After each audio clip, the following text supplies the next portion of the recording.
北軽井沢、浅間山のふもと、約2万坪の森の中に、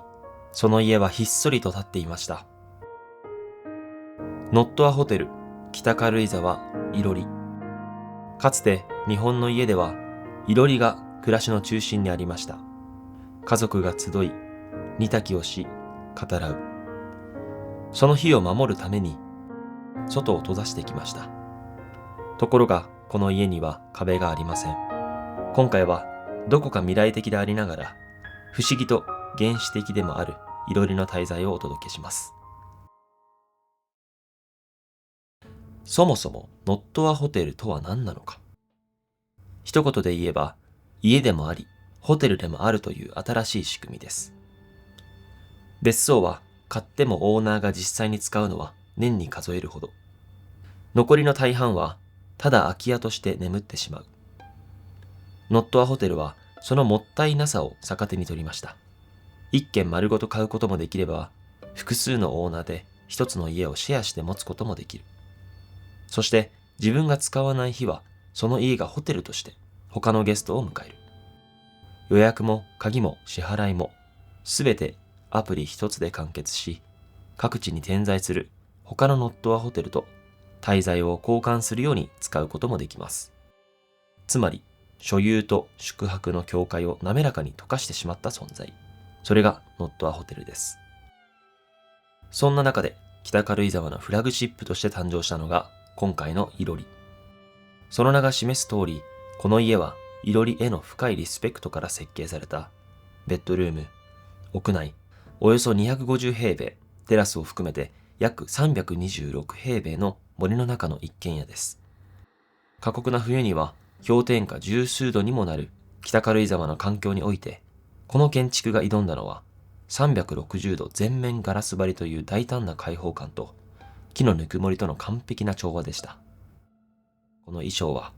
古い形式をただなぞるのではなく、いろりという集いの場を現代の、そして未来の暮らしへと更新するという明確な思想のもとに建てられています。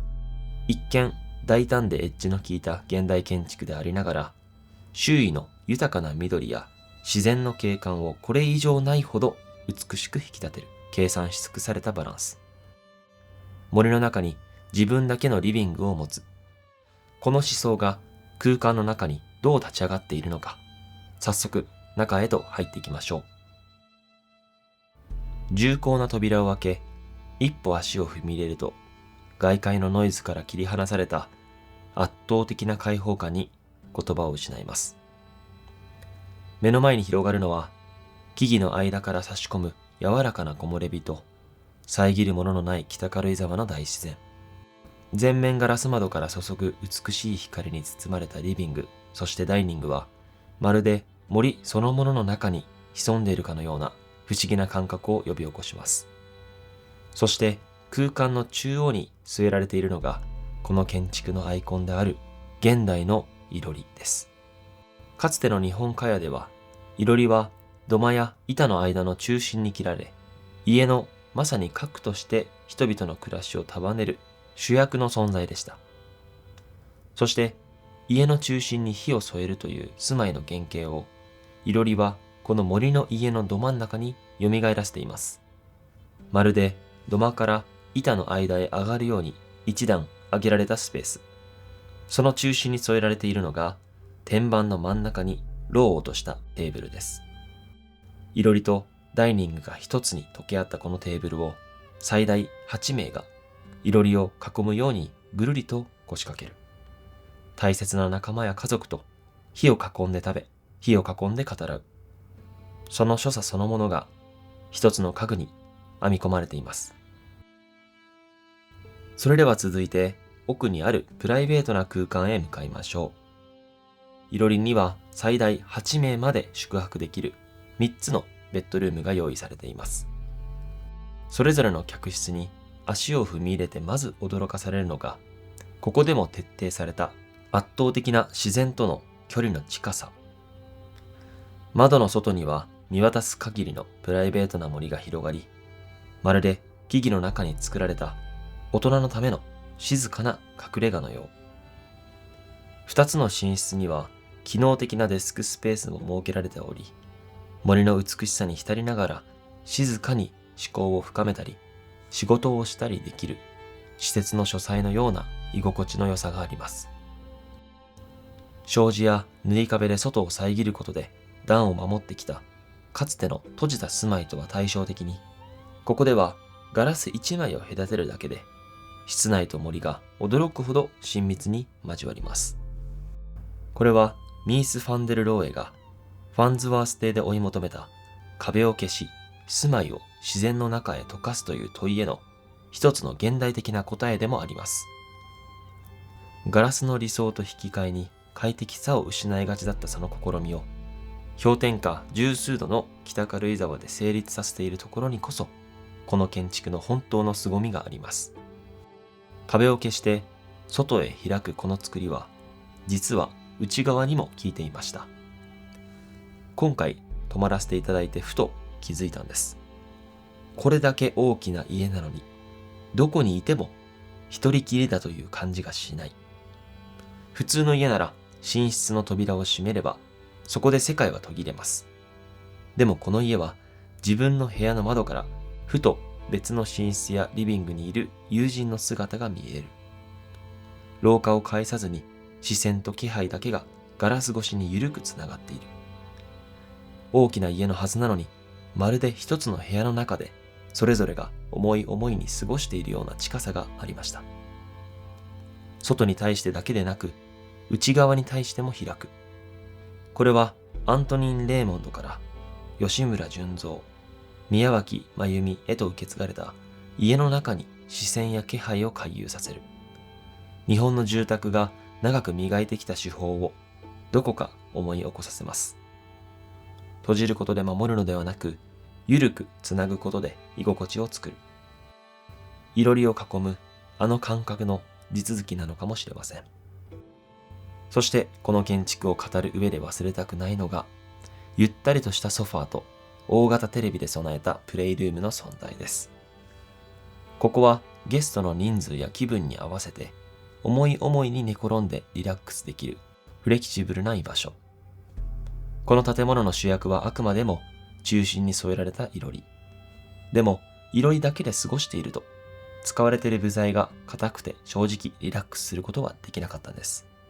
でもこのプレイルームがあるおかげで寝っ転がって動画を見たり、とことんリラックスができました。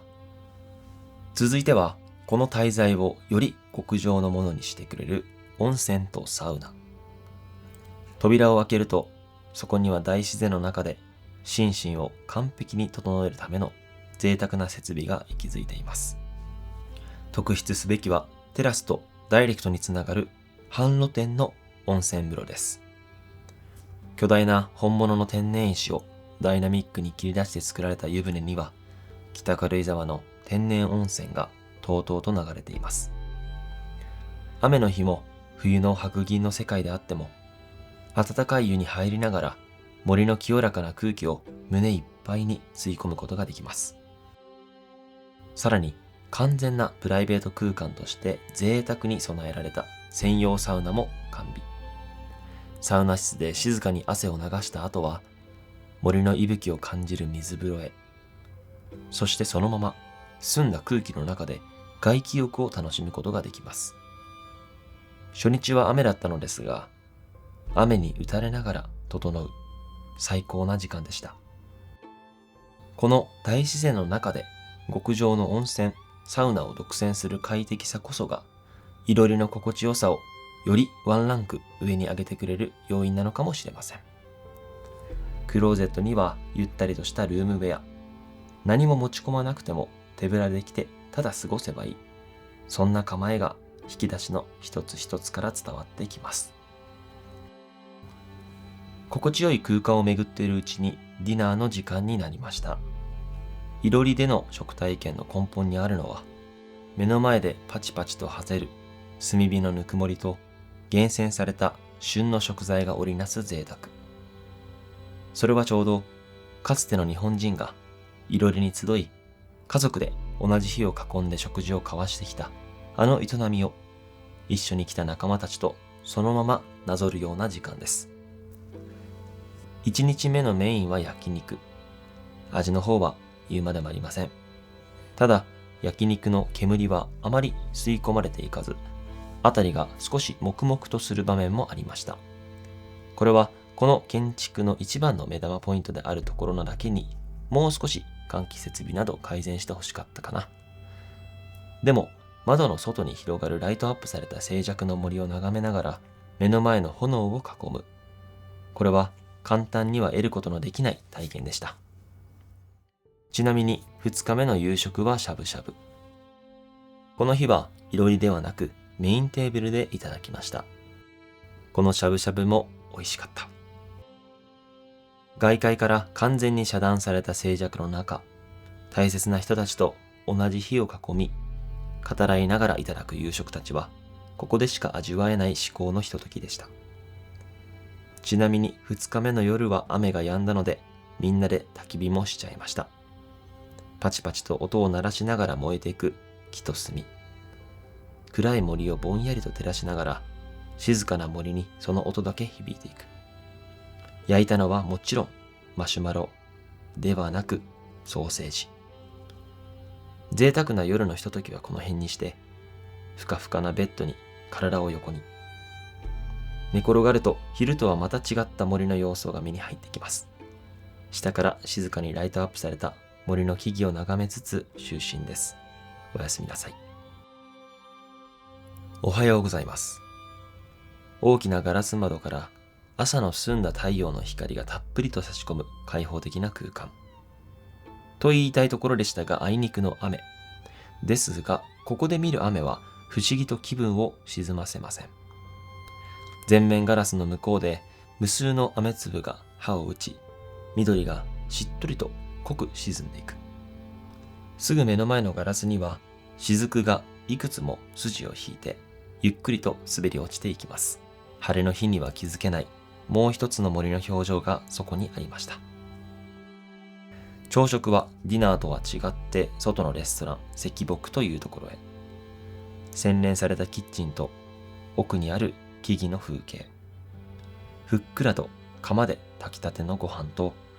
朝摘んだばかりの地元のわさびに脂の乗ったマグロのお刺身。そして味噌汁。シンプルなのに一口ごとに贅沢でした。食後にはプレイルームでネットフリックスを見たり、ベッドルームのふかふかのベッドにもう一度ダイブしたり、チェックアウトの時間までこの心地よい森と一体になる空間の余韻を心ゆくまで存分に味わいたいと思います。ということで、ノットアホテル北軽井沢いろりはいかがだったでしょうか。火を囲み、人が集うという古くからの精神性と、360度ガラス張りの圧倒的な現代建築、そして北軽井沢の豊かな自然。それらは決して木をてらったものではなく、火を囲んで暮らしてきた古来の日本人の感性を現代の私たちが思い出すための空間でした。かつての民家が厳しい自然から閉じることで火を守ったなら、いろりはガラスによって自然へと開きながらその火を囲む。閉じることと開くこと。その対比の中にこそ、この家の本当の豊かさが宿っています。皆さんもこの森の中に浮かぶ別荘で自分たちの居場所と自然との距離感を確かめに行ってみてください。それではまた次の動画でお会いしましょう。ありがとうございました。